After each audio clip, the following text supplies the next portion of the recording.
بسم اللہ الرحمن الرحیم۔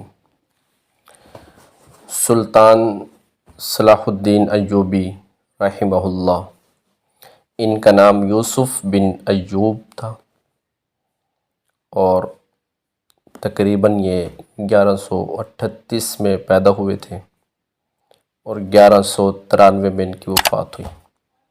54-55 سال کا عرصہ انہوں نے گزارا اور مدفن یہ مسجد امیہ میں ہیں، اور اسی طرح اولاد میں 3 بیٹے تھے۔ ان کے والد کا نام نجم الدین ایوب تھا۔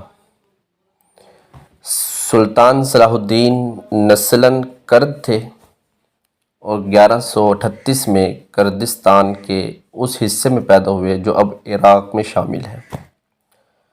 شروع میں وہ سلطان نور الدین زنگی کے ہاں ایک فوجی افسر تھے، تو مصر کو فتح کرنے والی فوج میں صلاح الدین بھی موجود تھے۔ ان کے سپہ سالار شیر کوہ صلاح الدین ایوبی کے چچا بھی تھے۔ مصر فتح ہو جانے کے بعد سلطان صلاح الدین کو سن 564 میں ہجری میں مصر کا حاکم مقرر کر دیا گیا، اور اسی زمانے میں سن 570 کے قریب انہوں نے یمن بھی فتح کر لیا تھا۔ پھر نور الدین زنگی کے انتقال کے بعد صلاح الدین ایوبی کی حکومت آئی۔ سلطان صلاح الدین ایوبی کی قائم کردہ ایوبی سلطنت 1190 میں سرخ رنگ میں مائل ہو گئی۔ سلطان صلاح الدین اپنے کارناموں میں نور الدین زنگی پر بھی بازی لے گئے تھے۔ ان میں جہاد کا جذبہ تو اللہ نے کوٹ کوٹ کر بھرا ہوا تھا، اور ان کی خواہش تھی کہ یہ بیت المقدس کے فاتح بنے۔ مصر کے بعد صلاح الدین نے 1182 میں شام، موصل، حلب وغیرہ فتح کر کے اپنی سلطنت میں شامل کر لیے تھے۔ تو اسی دوران صلیبی سردار رینالڈ کے ساتھ 4 سالہ معاہدے صلح ہو چکی تھی، جس کی روح سے دونوں ایک دوسرے کی مدد کرنے کے پابند تھے۔ تو پتہ یہ چلتا ہے کہ معاہدہ اس وقت بھی مسلمان کرتے تھے، تو آج کا بھی اگر کوئی عالم کسی سے معاہدہ کرتا ہے تو اس پہ چون چرا کرنے کی اجازت نہیں، اس کے لیے جائز نہیں ہے۔ سردار سلطان صلاح الدین ایوبی انہوں نے عیسائیوں کے ساتھ معاہدہ کیا، تو یہ معاہدہ محض کاغذی اور رسمی تھا۔ تو صلیبی بدستور اپنے اشتعال انگیزیوں میں مصروف تھے اور مسلمانوں کو قافلوں کو برابر لوٹ رہے تھے۔ جنگ حطین 1186 میں تقریباً مسیحیوں کے ایک ایسے ہی حملے میں رینالڈ نے یہ جسارت کی کہ بہت سے دیگر مسیحی امراء کے ساتھ مدینہ منورہ پر حملے کی غرض سے حجاز مقدس پر حملہ ور ہوا۔ سلطان صلاح الدین ایوبی نے ان کی سرگرمیوں کی روک تھام کے لیے اقدام کیے اور فوراً رینالڈ کا تعاقب کرتے ہوئے حطین میں اسے لا لیا۔ تو صلاح الدین نے اسی جگہ دشمن کے لشکر پر ایک ایسا آتش گیر مادہ ڈلوایا جس سے زمین پر آگ بھڑک اٹھی۔ تو چنانچہ 1187 میں حطین کے مقام پر تاریخ کی خوفناک ترین جنگ کا آغاز ہوا۔ اس جنگ کے نتیجے میں 30,000 مسیحی ہلاک ہوئے اور اتنے ہی قیدی ہوئے۔ رینالڈ جو سردار تھا وہ گرفتار ہو گیا، تو سلطان صلاح الدین ایوبی نے اپنے ہاتھ سے اس کا سر قلم کیا۔ دراصل یہ حضور صلی اللہ علیہ وسلم کی گستاخی سر عام کیا کرتا تھا، اور سلطان صلاح الدین ایوبی کی خواہش تھی کہ میں اسے اپنے ہاتھوں سے ماروں گا، بلکہ انہوں نے قسم اٹھائی تھی۔ یہی وجہ ہے کہ اس کے اتحادی بادشاہ کے ساتھ وہی سلوک کیا جیسا ایک بادشاہ دوسرے بادشاہ کے ساتھ کرتا ہے۔ لیکن رینالڈ کے جرائم بہت سنگین ہو چکے تھے۔ اس جنگ کے بعد اسلامی افواج مسیحی علاقوں پر چھا گئی۔ حطین کی فتح کے بعد صلاح الدین نے بیت المقدس کی طرف رخ کیا۔ ایک ہفتے تک خون ریزی جنگ کے بعد مسیحیوں نے ہتھیار ڈال دی۔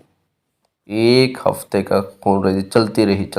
اس کے بعد مسیحیوں نے اپنے ہتھیار ڈال دیے اور رحم کی درخواست کی۔ بیت المقدس پورے 88 سال بعد، اور بعض تاریخی کتابوں میں آتا ہے 91 سال بعد دوبارہ مسلمانوں کے قبضے میں آیا اور تمام فلسطین سے مسیحی حکومت کا خاتمہ ہو گیا۔ بیت المقدس کی فتح صلاح الدین ایوبی کا عظیم الشان ایک کارنامہ تھا۔ اس نے مسجد اقصی میں داخل ہو کر نور الدین زنگی کا تیار کردہ جو ممبر تھا اپنے ہاتھ سے مسجد میں رکھا۔ اس طرح نور الدین زنگی رحمہ اللہ کی خواہش بھی پوری ہو گئی۔ سلطان صلاح الدین نے بیت المقدس میں داخل ہو کر وہ مظالم نہیں کیے جو اس شہر پر قبضے کے وقت مسیحی افواج نے کیے تھے، بلکہ سلطان صلاح الدین ایوبی ایک مثالی فاتح کی حیثیت سے بیت المقدس میں داخل ہوئے۔ اس نے زر و فدیہ لے کر ہر مسیحی کو امان دے دی، اور جو غریب فدیہ نہیں دے سکتے تھے ان کے فدیے کی رقم صلاح الدین اور اس کے بھائی نے اپنی طرف سے ادا کی۔ اب بیت المقدس پر فتح کے ساتھ یروشلم کی وہ مسیحی حکومت بھی ختم ہوگی جو فلسطین میں سن 1099 سے قائم تھی۔ اس کے بعد جلد ہی سارا فلسطین مسلمانوں کے قبضے میں آ گیا۔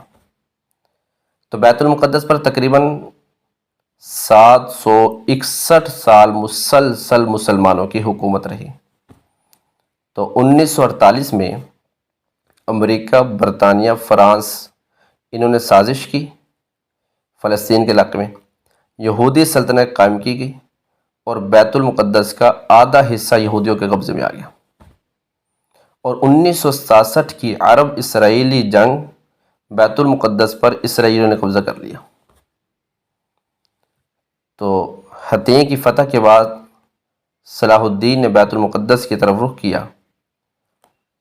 پھر یہ وہ ہوا سارا قصہ۔ تو اب بیت المقدس پر دوبارہ قبضہ مسلمانوں کا کیوں ہوا؟ حالانکہ 761 سال تک مسلسل مسلمانوں کی حکومت رہی، جب صلاح الدین ایوبی رحمہ اللہ نے ان کو فتح کیا تھا، فلسطین کو فتح کیا تھا۔ اس کی وجہ میرے دوستوں، میرے عزیزوں، یہ بنی کہ مسلمانوں کے آپس میں اختلاف بڑھتے چلے گئے اور دو حصے ہو گئے۔ اور پھر یہودیوں نے ایک حصے کو خوب استعمال کیا۔ جب مسلمان آپس میں ٹوٹ جاتے ہیں تو دنیا کی کوئی بھی ذلیل ترین قوم آ کر ان پر حکومت کر لیتی ہے۔ تو اس لیے میرے دوستوں، میرے عزیزوں، مسلمانوں کا ہر جگہ پہ ایک ہونا ضروری ہے۔ جیسے حضور صلی اللہ علیہ وسلم نے ارشاد فرمایا کہ مسلمان ایک جسم کی مانند ہیں۔